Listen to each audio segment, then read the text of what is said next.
The clock is ticking. With 5 months left for the UPSC Prelims 2025, it is time to take steps today to accomplish success tomorrow. Get ready to test, assess and navigate through your UPSC goals with the All India GS Prelims Open Mock Test 3 on 5th January. Aiding aspirants step up their preparation, this open test is a unique testing medium to bring aspirants to par with the UPSC CSE competition nationwide. Simulating the exam-like pattern, get ready to face the UPSC prelims with full practice and confidence. Attempt it from anywhere within the 2-hour test window with features such as All India Ranking, Post-Test Analysis, Complete coverage of UPSC prelims syllabus, Live test discussion. Test date 5th January. Timing, link will be active from midnight till 11:59 p.m. Mode, online only. Available in English and Hindi.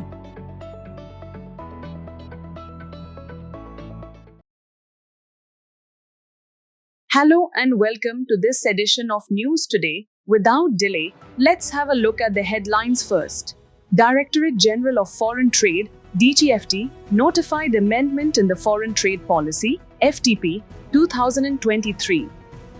MeitY releases draft Digital Personal Data Protection Rules, 2025 for public consultation. Chhattisgarh becomes first state to link forest ecosystem with green gross domestic product.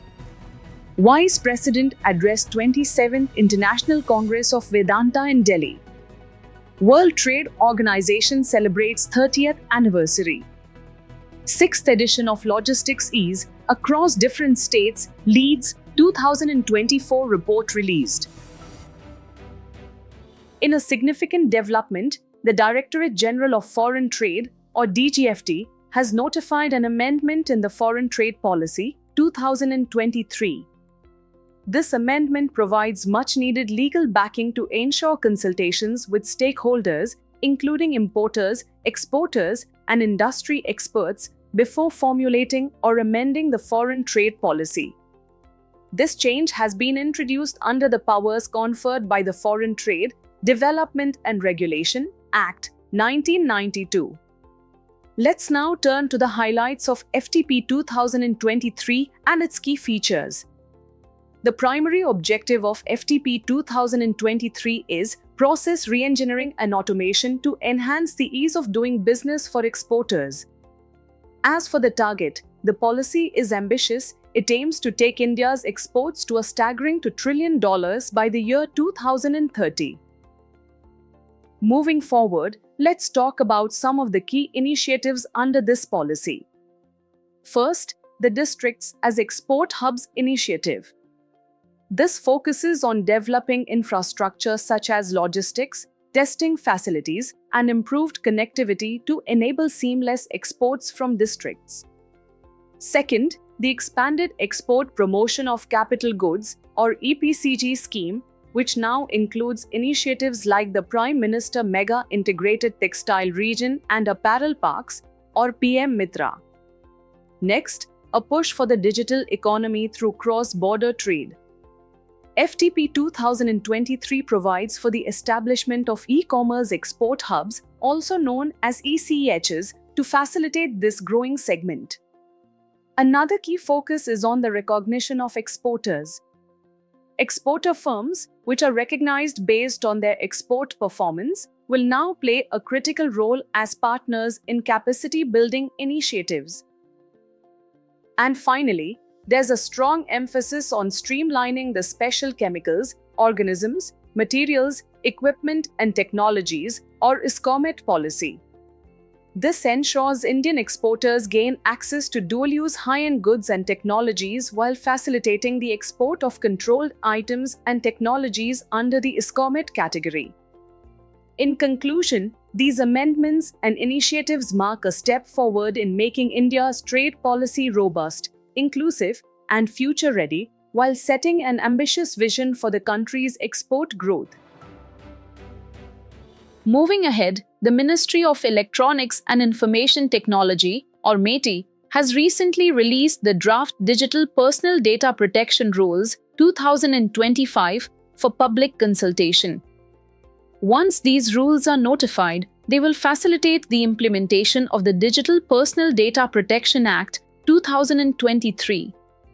Let's take a closer look at the key aspects of this groundbreaking legislation. First, let's understand the background of the DPDP Act 2023.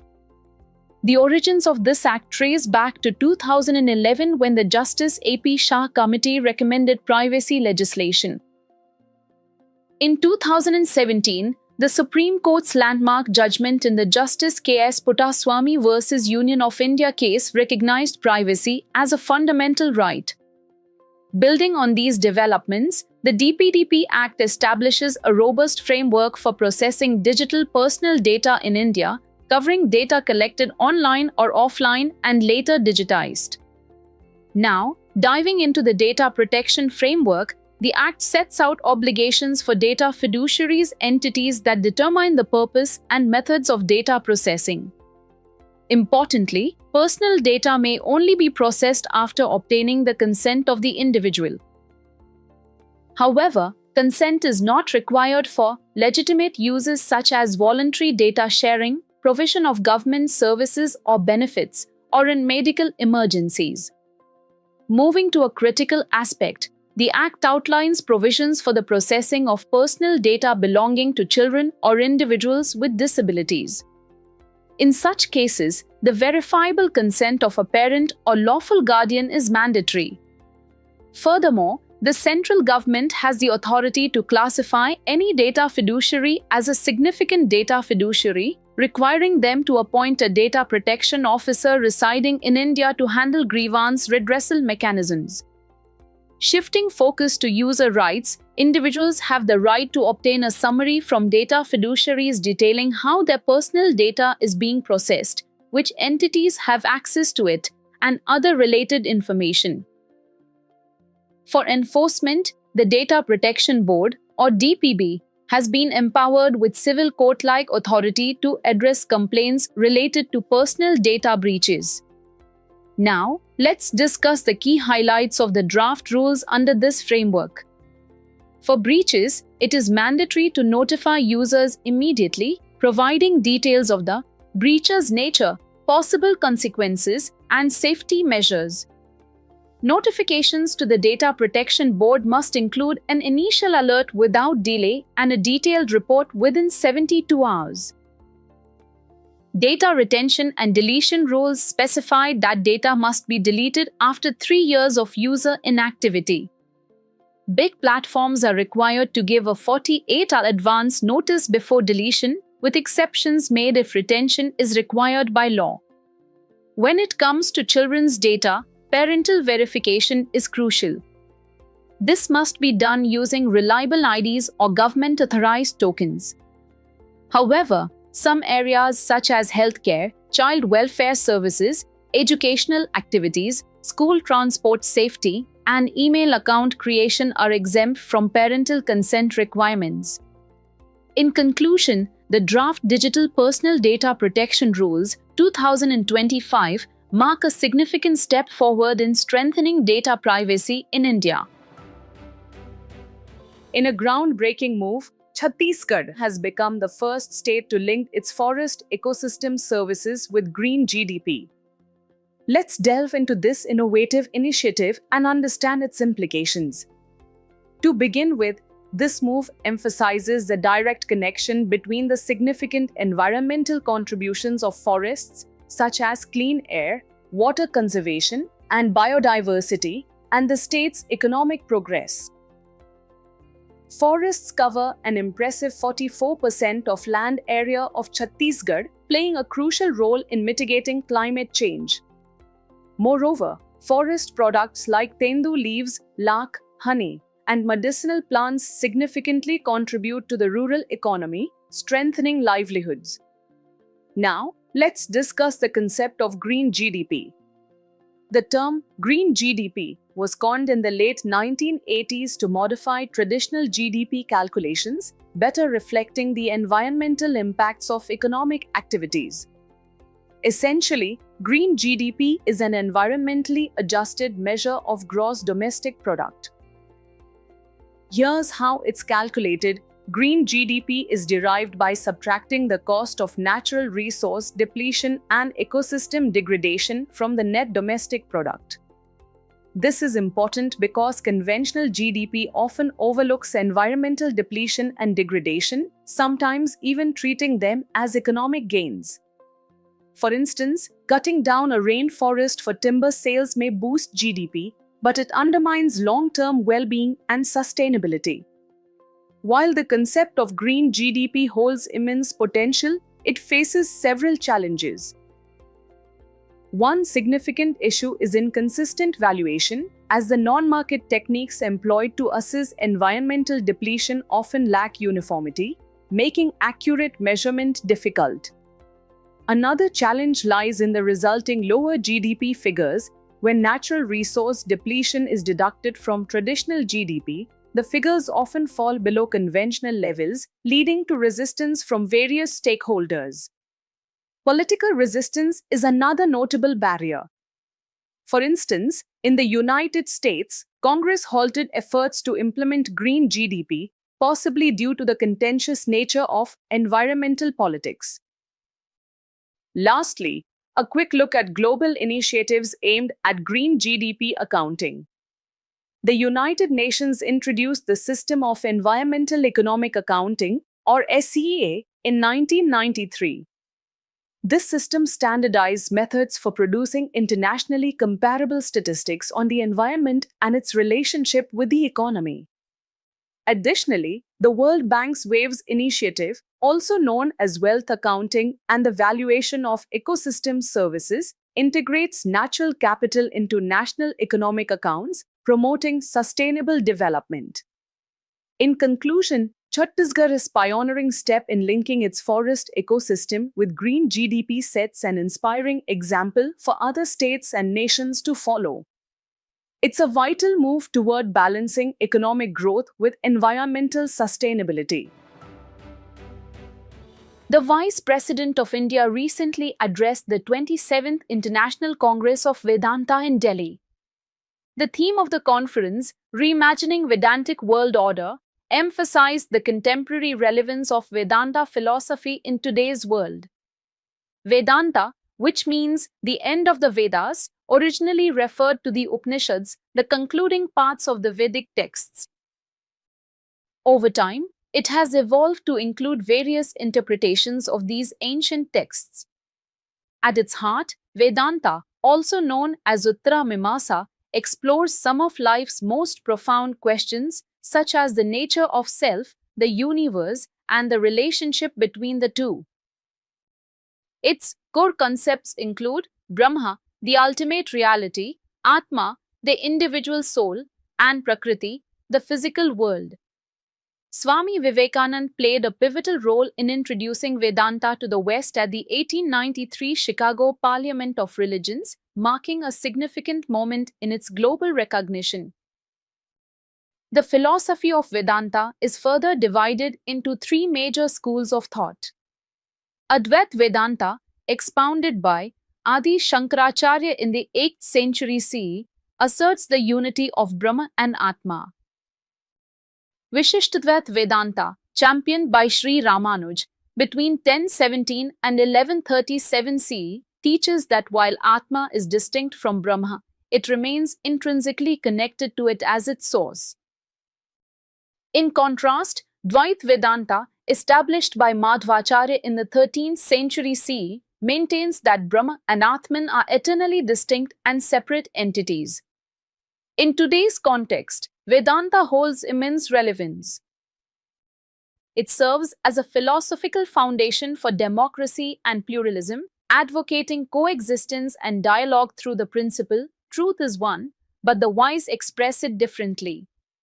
Furthermore, its teaching of Vasudhaiv Kutumbakam, the world is one family, as articulated in the Maha Upanishad, encourages global harmony and unity. Vedanta also emphasizes the interconnectedness of all life, offering valuable insights for addressing climate change through its call for sustainable living and unity with nature.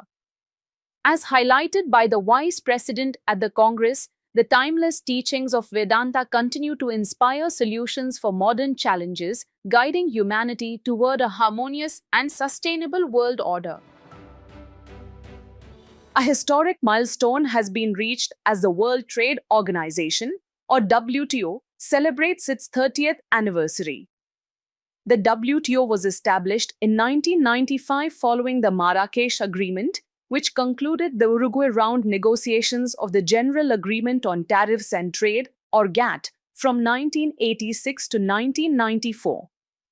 The WTO succeeded GATT, which had been regulating global trade since 1948. Now, let's take a closer look at what the WTO is all about. The WTO stands as the only global international organization dealing with the rules of trade between nations. The goal of WTO is to ensure that trade flows as smoothly, predictably, and freely as possible. Diving into its key institutional mechanisms, the Ministerial Conference is the highest decision-making body within the organization. Another important pillar is the Dispute Settlement Body, or DSB. Today, the WTO boasts 166 members, representing 98% of global trade. And it operates from Geneva, Switzerland. Let's move now to some of the key principles of the WTO, which form the foundation of its functioning. First is trade without discrimination, which includes the principles of most favored nation and national treatment. This ensures that countries do not discriminate between trading partners or favor domestic goods over imported ones. Next, free trade is a guiding principle. This involves lowering tariffs and reducing non-tariff barriers to promote a freer flow of goods and services across borders. Finally, promoting fair competition is critical. This is achieved by discouraging export subsidies and preventing dumping practices that can distort international trade. Let's move now to some of the key agreements under the WTO framework. First, we have the Agreement on Trade-Related Investment Measures, or TRIMs. Under WTO principles, members may not apply any measure that discriminates against foreign products or imposes quantitative restrictions. An example is the prohibition of local content requirements. Next, the Agreement on Trade-Related Aspects of Intellectual Property Rights, or TRIPS, plays a vital role in resolving disputes related to intellectual property. The Agreement on Agriculture, or AOI, focuses on agricultural trade liberalization. It addresses issues such as market access and domestic support for agricultural producers. Other important agreements include the Agreement on Sanitary and Phytosanitary Measures, or SPS, the General Agreement on Trade and Services, and of course, the General Agreement on Tariffs and Trade, or GATT. As the WTO celebrates this milestone, its role in shaping global trade and fostering international cooperation remains as significant as ever. The Ministry of Commerce and Industry has released the 6th edition of the Logistics Ease across different states, or LEADS 2024 report. This initiative aims to provide valuable insights into the improvement of logistics performance at the state and union territory levels. LEADS, which was first conceived in 2018, takes inspiration from the World Bank's Logistics Performance Index, or LPI. While the LPI relies entirely on perception-based surveys, LEADS combines both perception-based inputs and objective data, making it a comprehensive evaluation tool. The report evaluates logistics performance across 4 key pillars: logistics infrastructure, logistics services, sustainable logistics, and the operating and regulatory environment. States and union territories are categorized into coastal, landlocked, northeast, and union territories, with further classifications as achievers, fast movers, and aspirers based on their performance. For 2024, Gujarat, Haryana, Assam, and Chandigarh have emerged as achievers. Andhra Pradesh, Bihar, and Himachal Pradesh have been recognized as fast movers, while Kerala, West Bengal, Manipur, and Chhattisgarh are listed among the aspirers. In addition, the ministry has encouraged the logistics sector to adopt the LEAD framework, which emphasizes longevity, efficiency and effectiveness, accessibility and accountability, and digitalization of processes. The ministry also suggested several transformative measures for the sector. These include promoting green logistics and sustainable transport initiatives, encouraging public-private partnerships to enhance multimodal logistics hubs, developing regional and city-level logistics plans for last-mile connectivity, and fostering gender inclusivity in the workforce. As we continue to focus on building a robust and efficient logistics ecosystem, this report serves as a crucial step toward achieving seamless and sustainable logistics across the nation. The personality in news today is Rani Velu Nachiyar. Recently, the Prime Minister paid tribute to Rani Velu Nachiyar on her birth anniversary. She was the Princess of Ramnathpuram, Tamil Nadu, and the daughter of the ruler of the Ramnath Kingdom. Known by Tamils as Veermangai, she regained control of the Sivgangai kingdom, which belonged to her husband. Rani Velu Nachiyar was proficient in multiple languages, including French, English, and Urdu. Now, let's talk about her contributions. She holds the distinction of being the first queen to actively oppose British rule. In collaboration with Hyder Ali and Gopala Nayaka, she waged war against the British.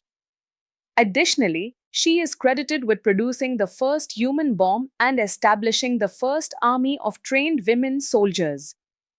Through her remarkable actions, Rani Velu Nachiyar embodied values such as bravery, leadership, among others. As we conclude today's main news, let's have a look at some quick updates. The Supreme Court has held that the CBI does not require the sanction of a state government to register a case under a central legislation, such as the Prevention of Corruption Act, against a central government employee posted in the concerned state. This overturned an Andhra Pradesh High Court decision that had dismissed cases against central employees due to lack of state consent. The Ministry of Finance has launched a revamped e-auction portal named BankNet, also known as the Bank Asset Auction Network. This portal consolidates information on e-auction properties from all public sector banks, providing a one-stop destination for buyers and investors. It offers a seamless platform to explore a wide range of assets. The Union Ministry of Environment, Forest and Climate Change has revised rules for expert selection for the Genetic Engineering Appraisal Committee or GEAC as per reports. New rules require expert members to disclose conflicts of interest. GEAC serves as India's apex regulatory body for genetically modified seeds. China is experiencing a surge in human metapneumovirus or HMPV cases, particularly in children under 14 years of age. HMPV is a respiratory virus that causes mild infections similar to that caused by a common cold. Discovered in 2001, this virus belongs to the Pneumoviridae family, along with respiratory syncytial virus. It spreads through person to person or surfaces to person. Scientists have proven that the nano-formulation of melatonin could serve as a therapeutic solution for Parkinson's disease. This formulation holds potential as an inducer of mitophagy, which helps mitigate Parkinson's disease.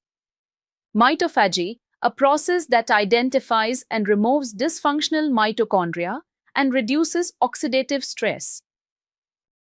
Manastu Space, an IIT Bombay startup, successfully tested their green propulsion system, Vyom2U, onboard PSLV C-60 in space using POEM-4. POEM-4 offers triple the capacity of its predecessor, POEM-3. POEM, also known as the PSLV Orbital Experimental Module, was launched by the Indian Space Research Organization. A quantum-based atomic clock has been developed in the United Kingdom. The atomic clock is a type of clock that uses certain resonance frequencies of atoms, usually cesium or rubidium, to keep time with extreme accuracy. It is claimed that the quantum-based atomic clock will lose less than 1 second over billions of years, allowing scientists to measure time on an unprecedented scale. The Union Home Minister chaired the 7th meeting of the Island Development Agency or IDA, which was set up in 2017 and aims to promote the holistic development of islands. The IDA also reviews the progress of various developmental projects. Before we sign off, let's challenge your understanding in today's installment of Test Your Learning.